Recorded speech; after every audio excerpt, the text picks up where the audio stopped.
ధాన్యం కొనుగోలు కనీస మద్దతు ధర చెల్లింపులకు సంబంధించి రైతులకు మరింత ప్రయోజనం చేకూరేలా పౌర సరఫరాల శాఖ చర్యలు చేపట్టింది. ధరల వివరాలను ఎస్ఎంఎస్ల ద్వారా పంపించనుంది. ఇప్పటికే అందుబాటులో ఉన్న ఆన్లైన్ ప్రొక్యూర్మెంట్ మేనేజ్మెంట్ సిస్టమ్ సాఫ్ట్వేర్ను మరింత అభివృద్ధి పరిచింది.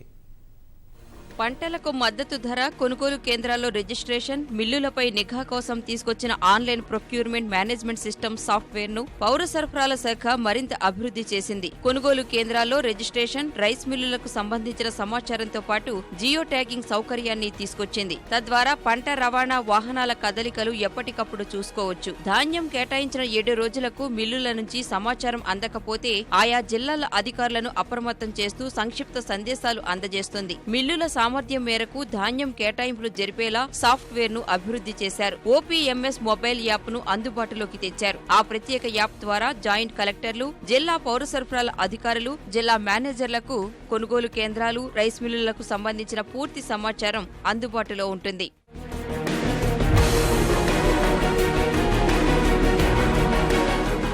కొనుగోలు కేంద్రాల నుంచి రైస్ మిల్లులకు ధాన్యం చేరిన వెంటనే ఈ యాప్ ద్వారా అధికారులకు సమాచారం అందుతుంది. రైతులకు కనీస మద్దతు ధరకు సంబంధించిన చెల్లింపులు త్వరితగతిన చెల్లించవచ్చు. సాఫ్ట్వేరుపై జిల్లా అధికారులు, రైతులు, రైస్ మిల్లర్లకు మరింత అవగాహన కల్పించాలని ఐటీ అధికారులు, సిబ్బందిని కమిషనర్ ఆదేశించారు.